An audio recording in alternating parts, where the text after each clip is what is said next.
class is now in session. I'm Professor Hockey, and today we'll be discussing Game 31 of the regular season between the San Jose Sharks and the Colorado Avalanche, in which the Sharks have lost 6-2. And on the surface, this looks like yet another classic 23-24 San Jose Sharks game where they just get blown out, destroyed, dominated on the ice, and there's nothing of value to even talk about from that game. That was the MO for the San Jose Sharks earlier on in the season.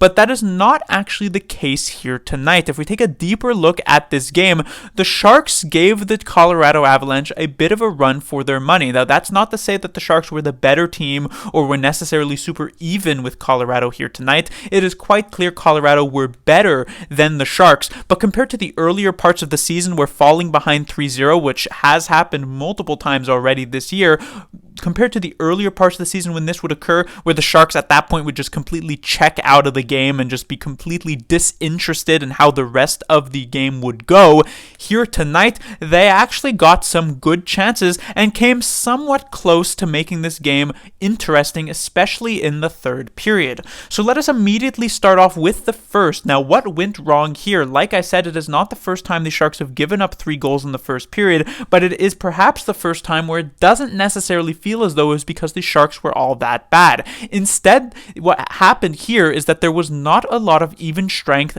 time played in this 20-minute period. Instead, it was a trade of power plays between both teams, starting off with a major power play given to the Colorado Avalanche 3 minutes into the period off of a Jacob McDonald penalty. And this brings me to a bit of a tangent that I want to talk about when it comes to this penalty. And this is not going to be my most popular opinion ever. In fact, it's going to likely be quite controversial, as many will disagree with me on this. But it starts with me going back 4 years to the 2019 playoffs, the Sharks versus the Golden Knights, Game 7. In that first round series, the Golden Knights are leading 3-0. There is a face-off in the offensive zone for the Sharks, and Pavelski gets tangled up with both Cody Eakins and Paul Stastny, and ends up falling to the ice, getting injured, having to be escorted off. And the referees at that point call a major power play in favor of the San Jose Sharks. Of course, they would then go on to score 4 goals on said power play, bring the game into overtime, and then win the series in one of the most memorable games in San Jose Sharks history. But the point that I'm trying to make here is that this major power play ended up being so controversial because of how much of a sort of on the main stage it was when it happened, and so many people talking about how, oh, well, Pavelski was already falling over, it's kind of his fault, there should never have been a 5-minute power play, maybe 2 minutes, likely not even a penalty, and it was so controversial that by that off-season, the NHL was extremely quick in instituting a rule that would allow the officials to review any major penalty with the opportunity of either lowering it to a minor or rescinding it completely. And the justification for this rule change was given as such that it was to allow the officials to get it right. So that brings us here to tonight's game. Jacob McDonald, 3 minutes in, with a collision with defenseman on the Avs, Malinsky. And what happens here is that there are 2 possible occurrences, at least in Jacob McDonald's mind. For one, Malinsky either continues skating forward along the boards, Jacob McDonald hits him with a very run-of-the-mill hit, and it's something that we would have seen a dozen times per game, if dozens of times per game even. The other option, and what Malinsky attempts to execute here, is that Malinsky cuts back to attempt to avoid the check from the oncoming Jacob McDonald. Again, a play that we see many times in a game. For instance, Erik Karlsson last season was a player who was very much famous for this type of play, always trying to avoid unnecessary hits. So while coaches will constantly say, take the hit to make a play, players, they don't want to be hit all that much, and so they'll attempt to get out of the way in these situations. Malinsky does exactly that, and if he had executed it correctly, McDonald would have just completely collided with the boards, and again, it would have been a nothing play. But what happens here instead is that Malinsky catches a rut on the ice and essentially trips over himself. He is almost on his knees with his head along the boards by the time McDonald actually collides with him. And so indeed, his elbow does hit him in the head. There's no arguing that, and it probably should have been at the very least a minor penalty. But to review said play, see what exactly happened here with Malinsky falling over, with him having found himself in a vulnerable position because of this sort of gaffe that he had made, and then to still call it a 5-minute major with the connotations of, oh, how severe this is and how malicious of a hit this is, I just do not agree with. We saw them 4 years ago institute this rule so that they could get it right, and even with the power of review by their side, they ends up, in my opinion, getting this call wrong. And this starts off a cascade of power plays in the first period, which would eventually see the Avalanche take a 1-0, then a 2-0 lead before finishing it off with a Miles Wood goal to make it 3-0 Colorado at the end of the first period. We would then get to the second period. The Sharks would definitely still be struggling in the early parts of it, and the Colorado Avalanche would expand their lead even further with a goal from McKinnon to make it 4-0 Avalanche. At that point, the Sharks would definitely begin to wake up and get some chances for themselves, including a power play goal from Tomas Hertl to bring this game to within 3, which would be the 4-1 score at the end of the second period. In the third, Ryan Johansson would strike first to get this back to a 4-goal lead, but at that point, the Sharks kind of wake up a bit and attempt to make this game pretty interesting. Hertl gets a second goal of the game, also on the power play, and make it 5-2, and then comes oh so close to a hat-trick goal just a few moments later, which would have brought this to within 2 and would have given us a pretty interesting hockey game to watch. And there were enough chances in the third period, including a Zetterlund one where he gets absolutely robbed by Georgiev, that David Quinn actually felt empowered to pull the goaltender in a game in which the Sharks were trailing by 3 goals. The vast majority of the time, you will see coaches pull the goaltender when they are only down by 1 and 2, but 3 is always a coach's decision and is likely not going to happen. But the Sharks were pushing enough in the third period that he felt confident in giving the Sharks forwards a chance to score a goal there to attempt to make this game interesting. Obviously, that wouldn't end up happening. McKinnon would put the game away with an empty netter very quickly, and so that would just sort of end it right there. But the opportunity was for the taking, and it was because the Sharks had played a solid enough third period to give Quinn the idea of making this play. And so I definitely like it. Who really cares if the Sharks lose 5-2 or if they lose 6-2? You might as well go for it, and that's what they did here. So a game in which the Sharks on the scoreboard looked to have gotten dominated, and perhaps they were definitely the worst team here tonight, but I thought they put up a solid effort against a really good Colorado team, and so it's not necessarily something to hang your heads about all that much. Moving on to the players to talk about, we of course have a very notable drop from the lineup here tonight, and that is Anthony Duclair, not due to injury, but instead due to healthy scratch, primarily because he was the player who was not showing the hustle on getting back on the Duclair goal that would get called back on the offside in the previous game against the Coyotes, but also, according to David Quinn, just some other effort issues in the past couple of games. Now, I don't necessarily agree. I wouldn't have hated to see Duclair play this game, but it is definitely an interesting precedent that David Quinn is setting by healthy scratching Duclair. We'll see if this ends up sort of spreading to some of the other slightly underperforming players, though as of late, most of these Sharks players have looked at least pretty good and not necessarily deserving of that healthy scratch. However, there is one player who I do think should perhaps get that treatment. I'll get to that a bit later, but let us start off first of all with the top line.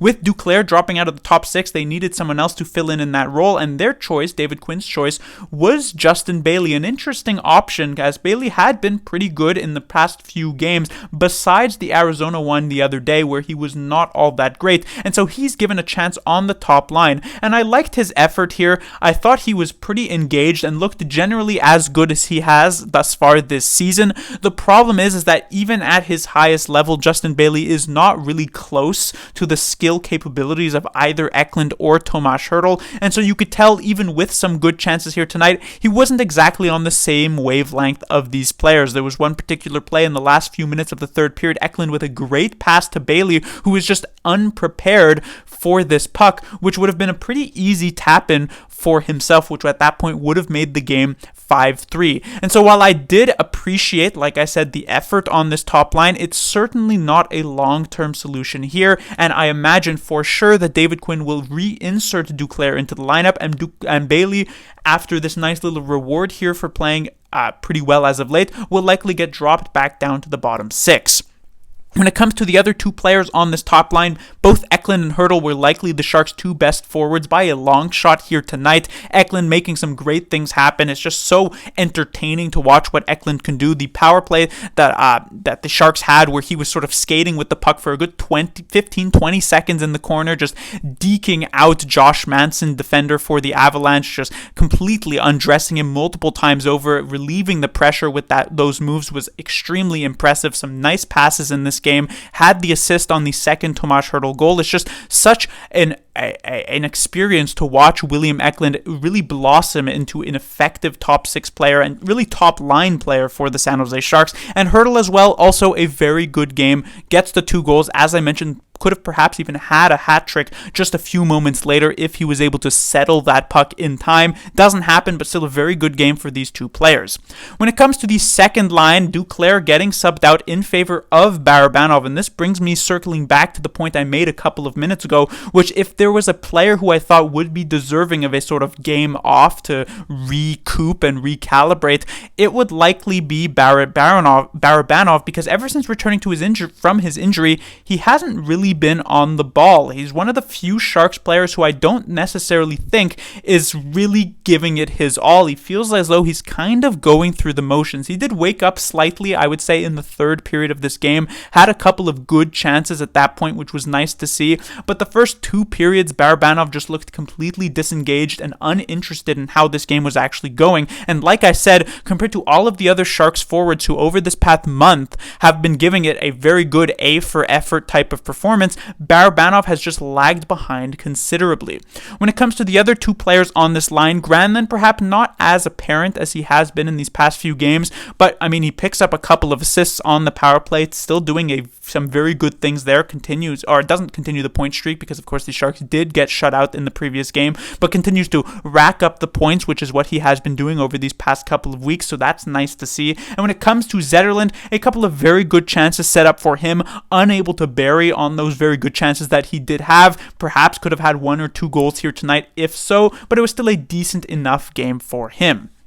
When it comes to the third line, we had a new face for the San Jose Sharks here, as it was Cunnin and Hoffman being centered by Jack Studnicka, picked up in a trade a few days ago with the Vancouver Canucks in favor of Nick Cicek. The Sharks also gave up a 6th round pick, not exactly the most valuable of assets, but certainly notable that in a sort of minor for minor league player swap that the Sharks are giving up the extra asset in that trade. And this is perhaps because while Nick Cicek is indeed buried deep in the Sharks defensive chart, Mike Greer thought Jack Studnicka would be available and ready and able to play in the top 12 for the San Jose Sharks, at least with the amount of injuries that they do have. And so Studnicka immediately gets tried on this third line. And I thought Studnicka looked okay, not super apparent, trying to throw his body around, which is one of the main areas that he does excel at. And so I don't think it was necessarily a bad game for him, but it wasn't exactly super noticeable. And that is kind of the theme for the rest of the third line as well. Both Hoffman and Cunnin were not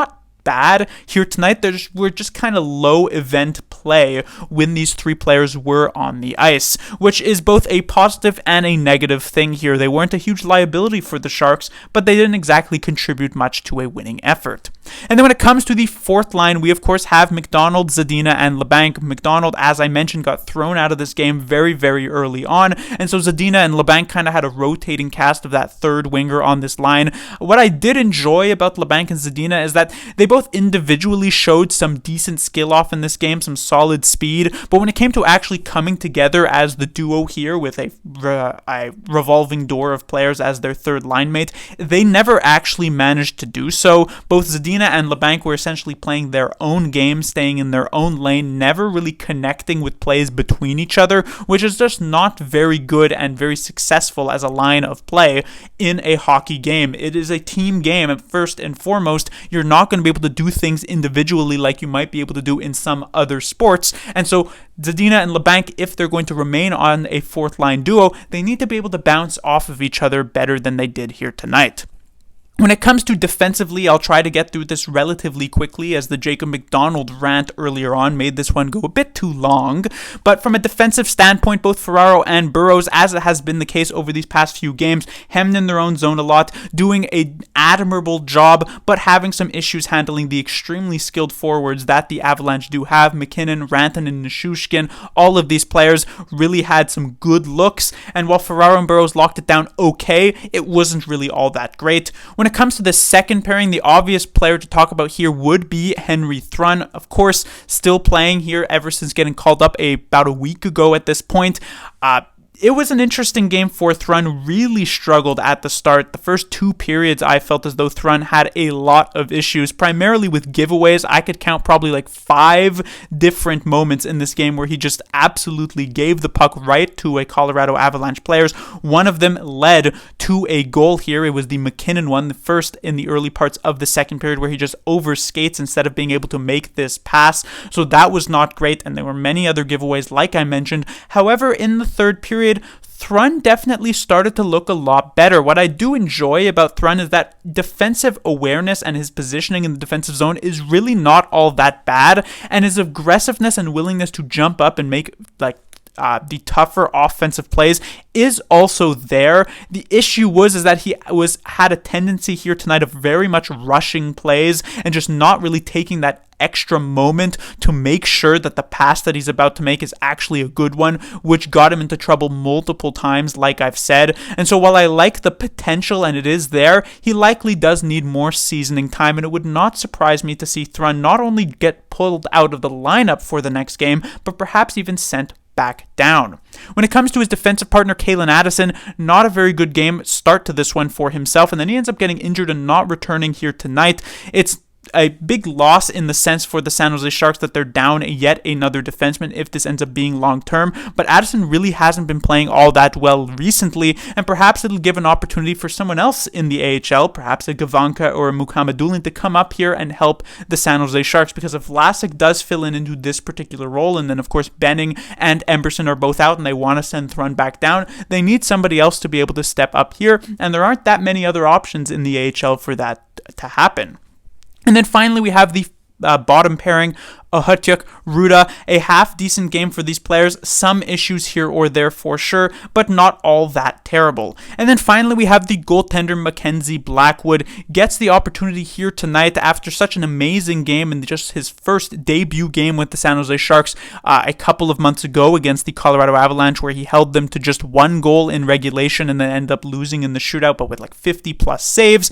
He comes in here tonight, obviously not the best of games, letting in 5. He made some really strong saves early on, especially on that major power play, but once one went in, it began a bit of a deluge of goals. The first 2 definitely not his fault, but he perhaps could have had the Miles Wood goal. The other 2 also not all that bad. The Johansson one, it's just a tough one with a couple of weird bounces. The McKinnon one is just a really bad turnover, which leaves Blackwood in a really bad spot, but generally 5 goals, not amazing. So that's it. And that will do it for this review. The Sharks will be back in action on, I believe, Tuesday. That will be their next game, and we'll see the San Jose Sharks finally back at home, finally staying a bit at home, as they've been playing a lot of road games as of late, and we'll see if they can get back into the win column. Class dismissed.